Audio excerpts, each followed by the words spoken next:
আজকে অনেক দিন পর নুডলস রান্না করলাম। সকালবেলায় তো ডিমটা একটু লবণ দিয়ে কেটে তো ভেজে উঠে নিলাম। তারপর মুরগির মাংস দিব, বুকের মাংস আমি রেখে দিই। তো বুকের মাংসটা একটু সাইড থেকে কেটে কেটে নিলাম, নিয়ে তেলের মধ্যে দিলাম একটু লবণ আর মরিচের গুঁড়া আর গোলমরিচের গুঁড়াটাও দিব, দিয়ে একটু তেলের মধ্যে ভেজে নেব। এই মাংসটা কিন্তু খুব একটা সময় লাগে না।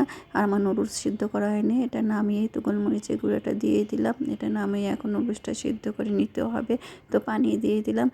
আর খুব তাড়া ছিল, ওই জন্য খুব তাড়াহুড়া করছে। প্রথমে ভাবছিলাম ফ্রাইড রাইস করে দেবো, মাংস যেন বের করছিলাম। তারপর বললো নুডলস খাবে, তো নুডলসটাই দিয়ে দিলাম টিফিনে। তো পেঁয়াজ আর কাঁচামরিচ যেহেতু কেটিয়ে রাখি, সাইডে একটু ভেজে নিলাম।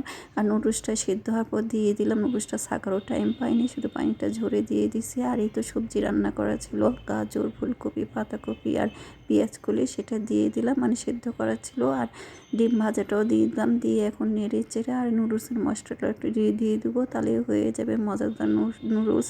আর এইভাবে আপনাদের বাচ্চাদেরকে করে দিতে পারেন, খুব মজার। মাংস থাকলে তো সবাই খুব পছন্দই করে। তো এইভাবে হয়ে গেলে তো দিয়ে দিলাম টিফিন।